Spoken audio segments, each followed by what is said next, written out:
Jurassic world camp Cretaceous இந்த சீரிஸோட review character intro எல்லாமே வந்து தனியாக ஒரு ஷார்ட்ஸ்ல அப்லோட் பண்ணியிருக்கேன். அந்த ஷார்ட்ஸ் போய் பார்த்துட்டு வாங்க. லிங்க் கீழே டிஸ்கிரிப்ஷன்ல இருக்கு. இப்போ நம்ம சீரிஸோட கதைக்கு டேரக்டா போயிடலாம். கதையோட ஆரம்பத்தில் ஒரு 2 பேர் வந்து நர்வஸா ஓடிட்டு இருக்காங்க. டைனோசர்லாம் அவங்க வந்து துரத்துது. அதெல்லாம் தாண்டி அவங்க வந்து ஓடுறாங்க. ஒரு கட்டத்துக்கு மேல அந்த 2 பேர்ல ஒருத்தர் வந்து டைனோசர் கடிச்சு சாப்பிடுது. இன்னொரு பெரிய டைனோசர் வந்து இன்னொருத்தனையும் கொல்லலாம்னு போகும்போது கேம் ஓவர் அப்படின்னு காட்டுறாங்க. நம்ம இவ்வளவு நேரம் பார்த்திருந்தது ஒரு கேம். அதை விளையாடுனது வந்து பாத்தீங்கன்னா இந்த சின்ன பையன் தான். இவன் பேர் வந்து டேரியஸ். இவன் தான் நம்ம கதையோட ஹீரோ. அப்போ அந்த பையனோட அண்ணன் வந்து அந்த பையனை தள்ளி விட்டு இன்னவடா இந்த கேம் விளையாடிட்டு இருக்கு அப்படின்னு சொல்லவே அந்த டேரியஸ் சொல்றான், இன்னும் கொஞ்ச நேரம் விட்டுருந்தா நான் அந்த டீரெக்ஸ் வந்து ஜெயிச்சு அந்த ஃப்ரீ டிக்கெட்டை வாங்கியிருப்பேன் அப்படின்னு அவங்க அண்ணன் சொல்றான். இங்க பாரு டேரியஸ், ஜுராசிக் வேர்ல்டு போகணுன்றது உன்னோட ஆசை, நம்ம அப்பாவோட ஆசையும் கூட தான். அதுக்காக நீ வந்து ரூம்குள்ளேயே உட்காந்து இந்த கேமே விளையாடிட்டு இருந்தா சரி வராது, கொஞ்சமாவது வெளியே போயிட்டு வா அப்படின்றது மாதிரி அவங்க அண்ணன் சொல்லிட்டு போயிடுறான். இருந்தாலும் நம்ம டேரியஸ்க்கு அந்த கேம் மேல தான் ஃபுல் ஃபோக்கஸ்மே வந்திருக்கு. அந்த கேமை பத்தி யோசிச்சுக்கிட்டே அவன் வந்து தூங்கிடுறான். சடனா ஒரு ஸ்டேஜுக்கு மேல நம்ம டேரியஸ்க்கு ஏதோ ஒரு விஷயம் தோணவே எடுத்து புக்கெல்லாம் புரட்டி பார்த்துட்டு அந்த கேமை வந்து கண்டினியூ பண்றான். அந்த பெரிய டைனோசர் வந்து முழுங்கின இடத்துல இருந்தே அந்த கேம் வந்து ஸ்டார்ட் ஆகுது. நம்ம டேரியஸ் வந்து அந்த பெரிய டைனோசர் கிட்ட இருந்து தப்பிச்சு எங்கேயோ ஓட ஆரம்பிக்கிறான். ஒரு இடத்துல நிறைய எலும்பு கூடுங்க வந்து இருக்கு. அந்த இடத்துல ஏதோ ஒன்று தேடிட்டு இருக்கான்.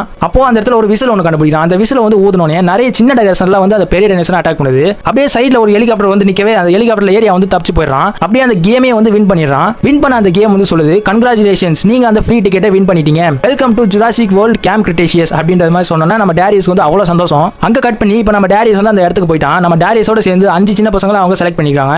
இவங்க எல்லாரோட இன்ட்ரோ வந்து பாத்தீங்கன்னா தனியா அந்த ஷார்ட்ஸ்ல எக்ஸ்பிளைன் பண்ணிருக்கேன். அந்த ஷார்ட்ஸ் போய் பார்த்துட்டு வந்துருங்க.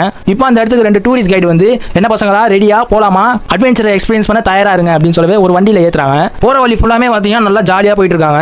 அந்த ப்ரூக்லின் பொண்ணு வந்து vlogலாம் எடுக்குது. இந்த டைம்ல அவங்க போயிட்டு இருக்க வண்டிக்கு முன்னாடி ஏதோ ஒன்று கிராஸ் ஆகி போகவே அந்த 2 டூரிஸ்ட் கைடுமே வண்டியை நிறுத்தி இறங்கி பாக்குறாங்க. அப்ப அந்த எல்லா பசங்களும் வந்து பயப்பட ஆரம்பிக்கிறாங்க. இல்ல அதெல்லாம் ஒண்ணுமே இல்ல, நீங்க எதுவும் பயப்படாதீங்க அப்படின்னு சொல்லி அந்த 2 டூரிஸ்ட் கைடும் கையில ஒரு ஷாக் மிஷின் ஒன்று எடுத்துட்டு அந்த இடத்துல போய் செக் பண்ணிட்டு இருக்காங்க. இங்க அந்த சின்ன பசங்களா இருக்க அந்த வண்டிக்கு பின்னாடி ஏதோ ஒரு சத்தம் ஒன்று வருது. நம்ம டேரியஸ் வந்து பார்த்துட்டு காய்ஸ் அப்படின்னு கூறு ஒரு சின்ன டைனோசர் வந்து நம்ம டேரியஸ் மேலே எகிரி குதிக்குது. அந்த 2 டூரிஸ்ட் கைடுமே வந்து அந்த டைனோசர் பிடிச்சி அந்த வண்டியில போட்டு போக ஆரம்பிக்கிறாங்க. அப்படியே கொஞ்சம் தூரம் போனதுக்கு அப்புறமா ஒரு பெரிய கேட் ஒன்று வருது. வெல்கம் டு கேம்ப் கிரிட்டேஷியஸ் அப்படின்னு அந்த 2 டூரிஸ்ட் கைடுமே சொல்லவே அந்த கேட் வந்து ஸ்லைட்டா ஓப்பன் ஆகுது. அப்படியே எல்லா பசங்களுமே வந்து பிரமிச்சு போயிடுறாங்க அதை பார்த்து.